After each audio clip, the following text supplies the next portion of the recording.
this as a team. We're going to continue to serve together. I'm encouraged by what the next 4 years bring, and I know that we can weather whatever challenges we may face as long as we support each other. Amen. In the next 4 years, South Dakota continues and will continue to set an example for the nation. America needs us. America needs to see what is possible when under God, the people rule.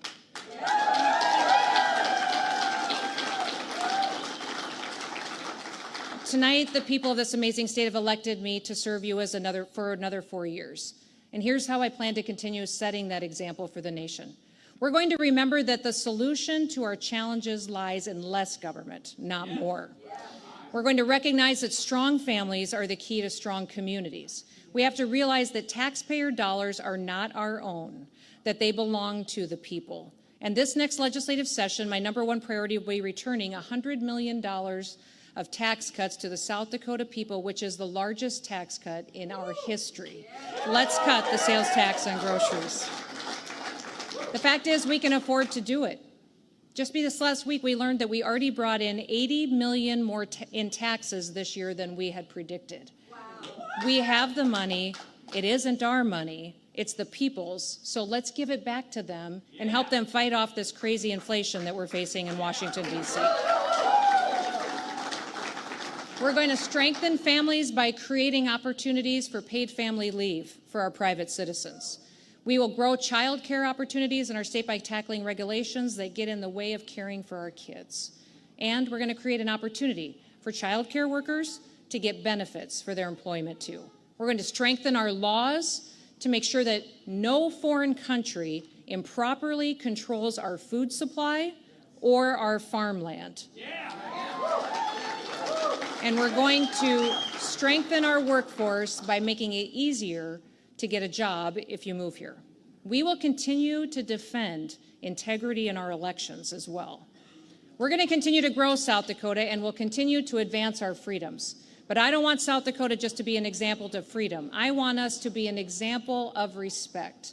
We need to be honest with each other and have real, candid conversations. We can't just try to be louder than everyone else with different opinions. We need to listen to them. We need to understand them, and we need to respect them. There is no governor in this country that is more willing to listen to people and to work with her people than I am. Amen. I trust my people. I have trusted our people, and I've learned from my parents at a very young age to be a teachable person. They told me I could learn something from my harshest critic, and that's a matter of respect. In South Dakota, we respect each other. We greet our neighbors with a smile on our face. We welcome visitors with friendliness. And that, as much as our natural beauty, is why people keep coming back here. South Dakota respects our law enforcement officers. We honor their service and their sacrifice and realize everything that they do to keep us safe. We don't think that they are perfect. Nobody is. But we recognize the value that they bring to our society. We respect our troops and our veterans who stand up for our freedom. We respect our teachers, our doctors, our nurses, and our professionals who go above and beyond to take care of those around them. We will continue to respect people around us, and that respect is crucial to the foundation of our American civil society. Our form of government is meant to be thoughtful and deliberative. When Ben Franklin was leaving the Constitutional Convention, he famously told a woman, "Our nation would be a republic if you can keep it." We can keep our republic by having honest, respectful conversations about our disagreements and working together to solve problems. While freedom and respect won't solve all of our problems, they will set a better path towards where we want to go. We should never be afraid to share our views or to hear from other people. This is just another way that South Dakota can set an example going forward. I want to thank you all for being in this fight with me, for being a part of what South Dakota is doing and how we're growing. But I also want to leave you tonight with a few words of encouragement from one of our greatest American leaders, one of my favorite presidents, the 26th President, Teddy Roosevelt. Teddy was famously a Rough Rider, a man who famously said, "Speak softly, but carry a big stick." He was a boisterous man. He knew what he believed and would passionately argue and fight to defend it. He knew the value of fighting for what you believe in. Teddy famously said this: "It is not the critic who counts. It's not the man who points out that the strong man stumbles, or where the doer of deeds could have done them better.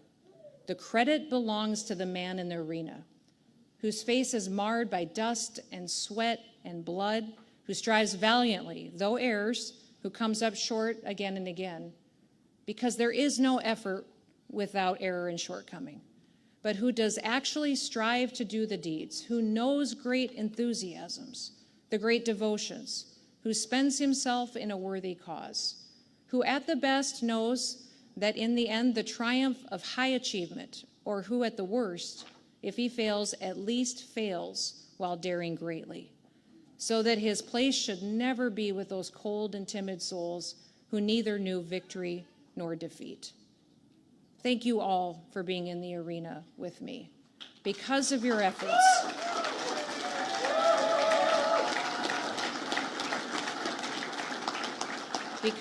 efforts, tonight we know victory.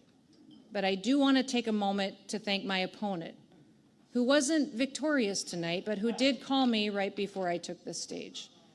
Jamie and I had a very different vision for our state. Tonight, the vision of less government and more freedom won the day. But I do want to congratulate him for stepping into the arena. To the people of South Dakota, thank you for trusting me. Thank you for being trustworthy. Thank you for living up to your personal responsibility, individually, as families, as communities, and as a state. In the last 4 years, we built the strongest state in the nation, and we did it together. In the next 4 years, I promise you the best is yet to come.